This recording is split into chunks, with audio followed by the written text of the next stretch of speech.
যোৱাকালি যিটো ঘটনা হৈছিল সেইটো সঁচাকৈ নিন্দনীয়। আমি নিখিল বড়ো ছাত্ৰ সন্থাৰ হালবাৰী আঞ্চলিক সমিতি, আমাৰ গাঁতি আঞ্চলিক ছাত্ৰ সন্থাই আমি আজি ৰাতিপুৱাৰ পৰা আমি তদন্ত কৰিলোঁ। তদন্তকালত গম পালোঁ যে ইয়াত নিখিল বড়ো ছাত্ৰ সন্থা হালবাৰী আঞ্চলিক সমিতিৰ কোনো সদস্য জড়িত নাই।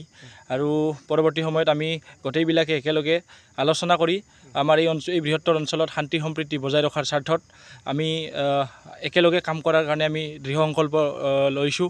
আৰু পৰৱৰ্তী সময়তো আমি যিহেতু আমি সকলোৱে এই অঞ্চলৰে বাসিন্দা, আমি একেলগে যুগ যুগ ধৰি বসবাস কৰি থাকিব লাগিব। আমি বিভিন্ন সময়ত দেখা পাইছোঁ যে এনেকুৱা ঘটনালৈ বিভিন্নজনে ৰাজনৈতিকভাৱে লাভালাভৰ কাৰণে কাম কৰা দেখা পাওঁ।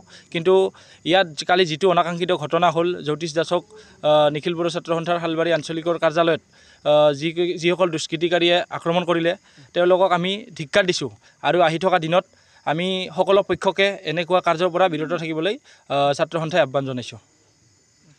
তাৰ ওপৰত আপোনাৰ ল'ৰাই বা কোনোবা কেছ দিছিল? হয়, মই কেছ দিছিলোঁ, এজাহাৰ দিছিলোঁ মই হালবাৰী থানাত।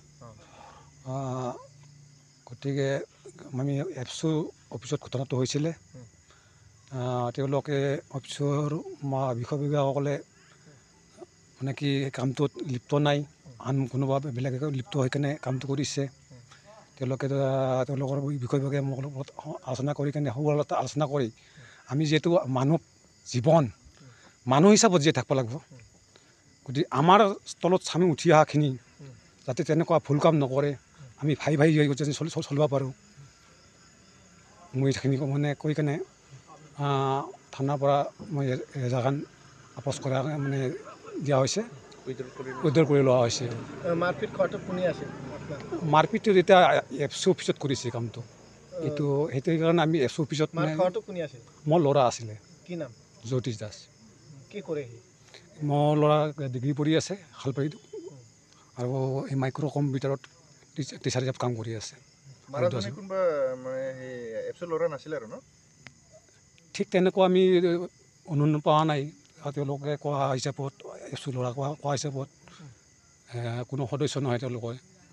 তেওঁলোকে নিজৰ কামত ব্যস্ত হৈ আছে গুণোৎসৱৰ কাৰণে। সেইটো কথা মানে তেওঁলোকে ব্যক্ত কৰিছে মোৰ লগত, দুখ প্ৰকাশ কৰিছে। তেওঁলোকে আমি ভাই হিচাপত চলি থাকিম বুলি তেওঁলোকে কথা দিছে। কেছটো উদ্ধাৰ কৰিলোঁ। প্ৰথমতে উপস্থিত হ'ব পৰা সকলো সাংবাদিকসকলক হালবাৰী আঞ্চলিক কমিটি নিখিল বড়ো ছাত্ৰ সন্থাৰ পৰা শুভেচ্ছা জনালোঁ। যোৱা কালি পুৱাৰ ভাগত আমাৰ হালবাৰী অঞ্চলত যি ঘটনা ঘটিলে, সেইটো আমি আঞ্চলিক কমিটি হিচাপে নিন্দা কৰোঁ। আৰু যোৱাকালিৰ যি ঘটনা, সেই ঘটনাটোত আমাৰ নিখিল বড়ো ছাত্ৰ সন্থাৰ এজনো সদস্য তাত ইনভলভমেণ্ট নাছিলে। আমাৰ অফিচটো যিহেতু হালবাৰী বজাৰৰ মাজমজিয়াত আছে, হালবাৰী বজাৰত যিকোনো ঘটনা ঘটিলে ৰাইজে বজাৰৰ হোৱা দোষীক আমাৰ অফিচত লৈ অহাৰ আগৰ পৰাই এটা কিবা আছে। এই হিচাপত যোৱাকালিও যোন সময়ত আমি আঞ্চলিক কমিটিৰ কোনেও সদস্য, ছেক্ৰেটাৰীয়ে হওক, প্ৰেছিডেণ্টে হওক বা কোনো পৰ্টফলিঅ' হোল্ডাৰে হওক, আমি কোনেও নাছিলে। এইটো সময়ত এইটো ঘটনা ঘটিছে। আৰু এইটো লৈ ৰাইজে আমাৰ অফিচত এই দোষীক লৈ আহি অকণমান প্ৰহাৰ কৰিছে, যোনটো সময়ত আমি কোনেও উপস্থিত নাছিলে। আৰু ইয়াত এটা নিউজত পুৱাৰ পৰা এটা নিউজ আমি দেখা পাই আছোঁ, য'ত কোৱা হৈছে যে এফচুৰ ল'ৰাকেইটাই এজন ইনষ্টিটিউশ্যনৰ ট্ৰেইনাৰক বা টিচাৰক গৈ পেলাই লৈ আহি যেনিবা মাৰপিট কৰিছে। এইটো বহুত দুৰ্ভাগ্যজনক কথা, আৰু এইটো আমি কেতিয়াও নকৰোঁ। আৰু ইয়াত যিখিনি কথা কোৱা হৈছে যে এফচুৰ ল'ৰাই মাৰিছে, ইয়াত আমি দেউতাৰ যোনটো ল'ৰাক মাৰা হৈছে, ইয়াৰ দেউতাৰ লগত আমি আলোচনা কৰিলোঁ, আমাৰ লগত আলোচনা কৰিলে আমাৰ আঞ্চলিক কমিটিৰ সকলো সদস্যৰ লগত আমি আলোচনা কৰিলোঁ যে এইটো ঘটনাত আমাৰ আঞ্চলিক কমিটিৰ কোনো সদস্য চামিল নাছিলে। কিন্তু যোনটো কাম ৰাইজে কিবা ইনষ্টিটিউশ্যনত গৈ তাক প্ৰহাৰ কৰি আমাৰ অফিচত আনি থৈ দিছে। কথাটো হৈছে যোনটো ঘটনা এইটো আমাৰ অফিচত লৈ অহাৰ কাৰণে আমাৰ এই অভিযোগখিনিতো আহিছে, যোনটো আমি কেতিয়াও আমি গ্ৰহণ নকৰোঁ। আৰু সেইবোৰ ঘটনা যাহাতে আহি থকা সময়বোৰত সেইবোৰ নহয় আমি তাক আহ্বান কৰিব বিচাৰিছোঁ ৰাইজক যাহাতে আপোনালোকে বাহিৰত কিবা এটা দুখ পালে কাৰোবাৰ কিবা এটা দোষী কিবা কৰিব বিচাৰিলে আপোনালোক যাহাতে আমাৰ অফিচত লৈ নাথাকি আপোনালোকে যিহেতু আমাৰ হালবাৰীত এখন থানা আছে লৰ যোনটো লৰ ওপৰত কাম কৰে তাত লৈ গৈ চব কামবোৰ ঘটনাবোৰ যাহাতে সমস্যাৰ কিবা কৰে মই এইটো ৰাইজক মই এই সময়ত আহ্বান কৰিব বিচাৰিছোঁ আৰু আগন্তুক আহি থকা দিনবোৰত যাহাতে বজাৰত যিকোনো ঘটনা ঘটিলে যাহাতে দুখীক আমাৰ অফিচত ডাইৰেক্টকে লৈ নাহে মই এইটো আহ্বান জনালোঁ